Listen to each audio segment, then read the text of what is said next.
Hello!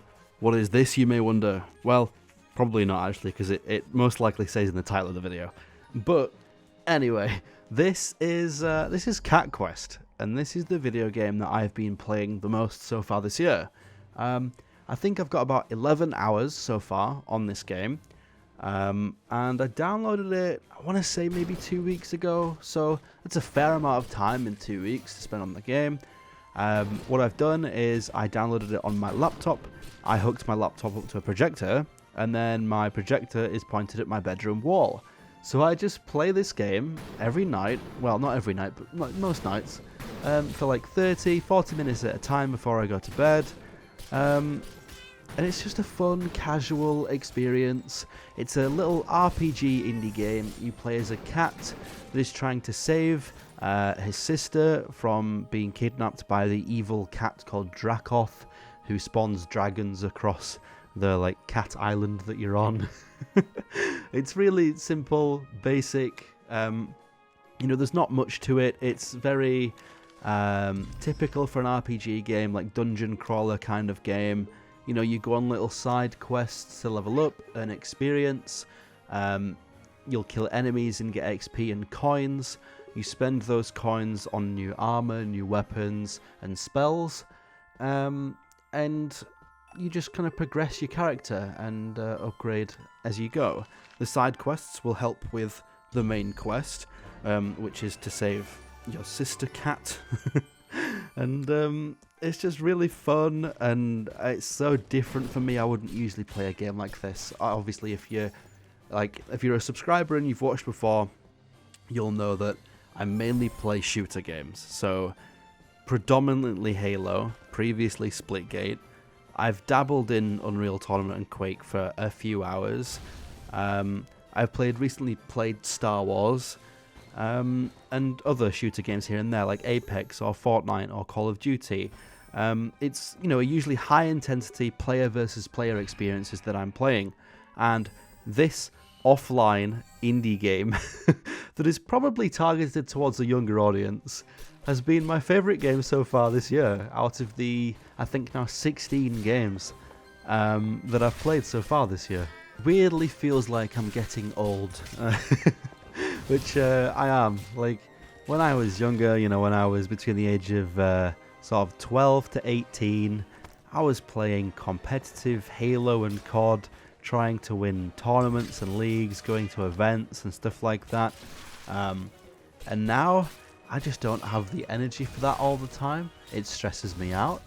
I want to sit back and relax, and I feel like the setting that I have this game in, because I've put it on a projector in my bedroom, so I get into bed with an Xbox controller on Bluetooth, sit there, play this game before I go to sleep, and it's just nice, relaxing, no stress at all. I can just comfortably enjoy it. Maybe I'll put a YouTube video on at the same time or something and play, or put on Netflix, Disney Plus, something like that. And it's really enjoyable. And the game is incredibly cheap. I got it for £3, which is like $4 something if you're US. So incredibly cheap game. I think it is on sale at £3 on the Nintendo Switch. Do they call it the eShop, or is that something else? The digital games store for Nintendo Switch. I believe it's on sale there now. So if the game looks interesting to you, go and get it on Switch, or just get it on Steam, which is what I have it on. So yeah, it's really, really fun. And so unlike me, but I wanted to make a video about it, just a short video to say, this is what I'm playing, this is what I'm sinking my time into, and, to show it. I don't know if this video will get 50 views or 500, but if it encourages one person to try Cat Quest, then it's a success. Enjoy Cat Quest with me. I think this game is weirdly giving me, tons of nostalgic vibes. I feel like I've gone kind of backwards in my gaming. I was going to say gaming career. It's not a career. My gaming journey. When I got into gaming when I was 3, I was playing Sonic the Hedgehog and Duck Hunt, and then one of the old motocross games. It's like MotoGP something. I don't know. And then I started playing more competitive games. I played Pokemon when I was a bit younger as well. And that's what Cat Quest kind of reminds me of, like maybe like a Pokemon Mystery Dungeon experience.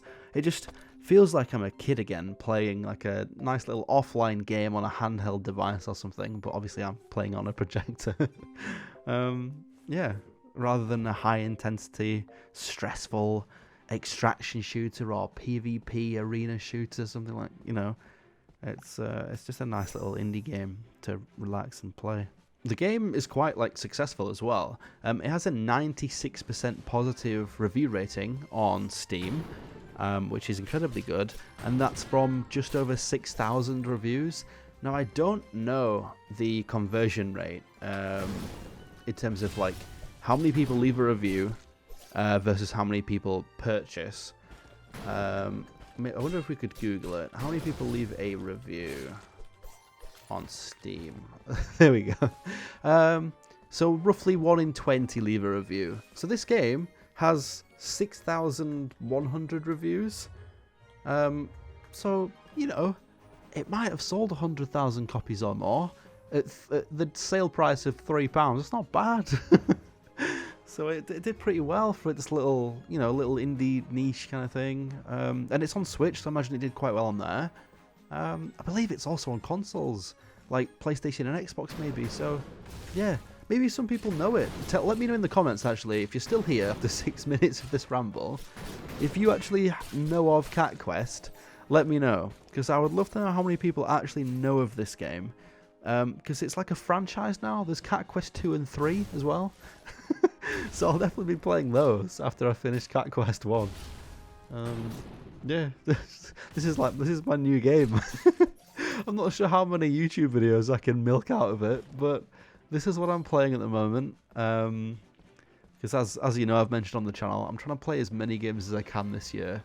But not many are sticking. I'm playing games for like 1 or 2 hours and then jumping on to the next. But Cat Quest stuck. Cat Quest is one of like 3 that has actually stuck as something that I want to play again. The other couple were, there's a mobile game called Ella's Dimension, which is like a puzzle game for mobile. I was playing it while I was out and about, you know, like on the train, stuff like that. And then I played a few hours of Sonic Frontiers, and obviously if you've watched the channel you'll know that I've played roughly about 7 or 8, maybe 9 hours of Star Wars Republic Commando, which ultimately I dropped because I wasn't a massive fan of it. But those are what I've played the most of so far this year. I'm looking forward to playing other games because I've downloaded a ton of games. So, yeah, it's pretty much it. It's very much a ramble. This video might get 50 views. It might get 500. Who knows these days, it might get 5,000. I make videos these days that I think are going to absolutely tank and get 90 views. And one day it spikes and they're on 700. And I'm like, well, I don't expect that. So, who knows?